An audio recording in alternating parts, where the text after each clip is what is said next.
ketegangan antara kelompok Islam dan kelompok nasionalis. Istilah ini ada dalam sejarah konstitusi, tadi disebutkan oleh Pak Fadlison dalam Piagam Jakarta, dan ketegangan itu terjadi. Tadi disebutkan Ustadz Zaitun, ada luka yang golongan Islam sebenarnya udah kering ini barang, tapi kita luka ini sama-sama. Tadinya saya berpikir golongan Islam ini pecah-pecah juga, tapi baru di isu ini ternyata saya mengambil kesimpulan semua golongan Islam itu bersatu ketika dia berbicara dengan luka lamanya di situ. Tidak ada lagi perbedaan. Jadi saya mulai membagi kelompok Islam ini. Ada kelompok Islam yang nyata-nyata dia menentang mengoposisi pemerintah. Ada yang kelompok Islam yang tidak nyata-nyata menentang, tapi juga akan siap menjadi oposisi. Ada juga kelompok Islam yang seolah-olah tidur bersama pemerintah, tapi sambil membisikkan ke telinganya pemerintah, kalau kamu mencederai Islam, saya jewer kupingmu di situ. Ada juga begitu. Karena mereka ketika kelompok agama kemudian mulai disingkirkan, maka dia kemudian semuanya bersatu. Makanya ketika saya baca semua maklumat MUI, maklumat NU, maklumat Muhammadiyah, itu nadanya sama. Tapi ada yang saya tertarik dari, mudah-mudahan saya tidak salah dapat berita itu tentang NU ya, ada NU juga keluarkan kan? Gitu, mudah-mudahan saya tidak salah baca. Saya lebih sepakat dengan itu, bahwa kalau kita berbicara HIP ini sebenarnya adalah ini hati-hati, ini bukan soal membangkitkan komunis, tetapi mengembalikan tafsir Pancasila itu kepada pemegang kekuasaan pemerintahan, mau memberikan itu kepada presiden. Makanya ada istilah pemegang kekuasaan pembinaan ideologi Pancasila di situ. Kalau tidak salah ada istilah itu. Kalau saya ditanya, perlu tidak dimasukkan itu TAP MPRS itu dalam HIP ini? Jangan, nggak usah dimasukkan. Karena kalau dimasukkan akan masuk juga nanti itu saudara-saudara kita itu HTI, Khilafah dan lain sebagainya. Akan dimasukkan juga di situ. Kalau saya ditanya, nggak usah dimasukkan. Tapi lebih baik lagi kalau tidak usah dilanjutkan. Ya, dilanjutkan RUU-HIP ini. Nah, disinilah kemudian baru berapa minggu lalu, dalam 5 tahun terakhir ini, kelompok-kelompok Islam seolah menjadi terasing di negerinya sendiri. Itu yang dia rasakan. Berapa ulama yang berjuang mendirikan republik ini. Indonesia 80% penduduknya umat Islam. Tidak pernah meminta 80% hasil sumber daya alam yang dikuasai negara untuk umat Islam. Gak ada yang dia minta. Ada gak dia minta? 80% umat Islam penduduk Indonesia tidak pernah meminta 80% APBN untuk umat Islam. Gak ada yang dia minta. Sederhana permintaan umat Islam. Dia mau berdialog sama Tuhannya. Dia mau mengingatkan umatnya akan kebaikan, yang tidak hanya mengajarkan doa makan dan doa minum, tapi juga cara memilih pemimpin. Kan begitu kira-kira. Nah, inilah ketegangan-ketegangan. Ketika agamanya dinistakan, kok susah sekali ini membawa ke proses hukum. Muncullah demo berjilid-jilid, yang kemudian berujung ulamanya tidak bisa pulang.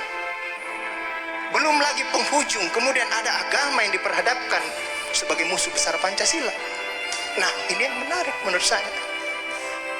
Saya ini Islam, tapi bukan pengetahuan Islamnya seperti Ustadz Ali Muhtar Ngabalin dan Ustadz Abu Bakar.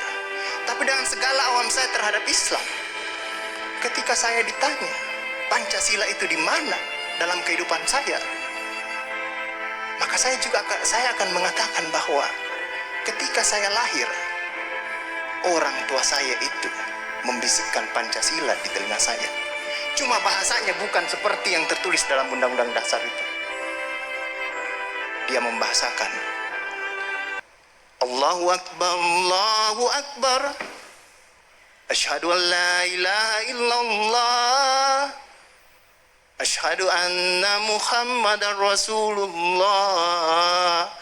Apa yang saya dengar di situ? Ketuhanan yang Maha Esa. Hayya 'alas shalah. Apa yang saya dengar di situ? Mari kita bersatu sama-sama. Karena kita akan mendirikan sholat. Dan Al-Ankabut mengatakan sholat itu mencegah kamu dari perbuatan keji dan mungkar. Ada kemanusiaan yang adil dan beradab, saya dengar di situ. Hayya 'alal falah. Mari sama-sama menuju kemenangan. Kemenangan yang bagaimana kita peroleh? Kerakyatan yang dipimpin oleh hikmat kebijaksanaan dalam permusyawaratan perwakilan. Kemenangan yang baik, keadilan sosial bagi seluruh rakyat Indonesia. Itulah kemenangan yang kita tuju. Kita kembali lagi takbir. Allahu Akbar, Allahu Akbar. La ilaha illallah. Kita ulang lagi. Dan Pancasila yang kita tiupkan itu 5 kali sehari. Belum selesai di sini, selesai bunyi terus. Ya kan Ustadz kan? Belum selesai di daerah sini, selesai bunyi bertalu-talu terus. Seluruh dunia bertalu-talu. Inilah Islam. Yang kemudian sekarang dalam kelompok ini Ustadz Ali Muhtar Ngabalin, saya banyak belajar dari beliau. Inilah yang kemudian sekarang, kenapa kami mau diperhadap-hadapkan? Kenapa kami ada yang menjalankan keyakinannya ketika dia celananya cingkrang, radikal, atau dia pakai cadar, dulu diperhadap-hadapkan. Saya Indonesia, saya Pancasila, ada dulu itu banyak sekali seperti itu. Kenapa kami seperti ini? Akhirnya sekarang semua orang disuruh pakai cadar. Seperti itu. Inilah kemudian rentetan yang membuat istilah tadi Ustadz Abu Bakar, kok paranoid sekali dengan undang-undang HIP ini. Ada luka. Ada luka yang tadinya sudah mulai mengering, dilupakan. Tapi tiba-tiba ini kemudian dikhawatirkan. Jangan sampai Pancasila ini mau dipakai sebagai instrumen untuk memimpinkan kelompok Islam dalam republik ini.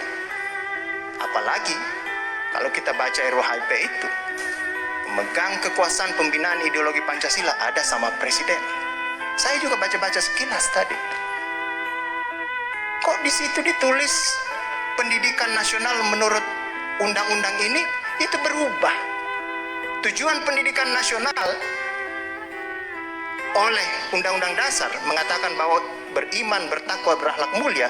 Di sini diciptakan pendidikan nasional itu bertujuan untuk menjadi tenaga ahli dan terampil. Ini kan mau dikasih jadi tukang ini bagi kapitalis kalau seperti itu berpikirnya. Nah, inilah yang kemudian yang dirasakan oleh kelompok-kelompok Islam dalam perspektif perjalanan konstitusional kita, bahwa ada yang tidak adil dilakukan oleh kekuasaan.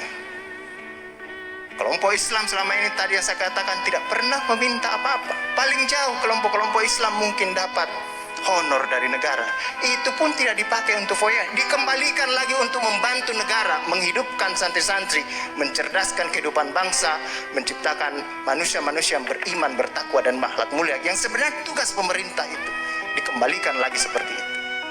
Itulah yang kemudian mulailah sekarang kelompok Islam sangat hati-hati kalau kemudian Pancasila ditiupkan terus, seolah-olah ini mau dijadikan instrumen untuk memarjinalkan. Siapa kekuasaan itu, pertanyaannya? Saya juga tidak tahu. Tetapi kita akan bisa menemukan jawabannya itu Pak Fadli, Pak Ali Muhtar. Mari kita pulang ambil cermin masing-masing di rumah. Bisa jadi kekuasaan itu ada pada wajah dalam cermin itu. Jangan lupa subscribe. Sukses untuk kalian.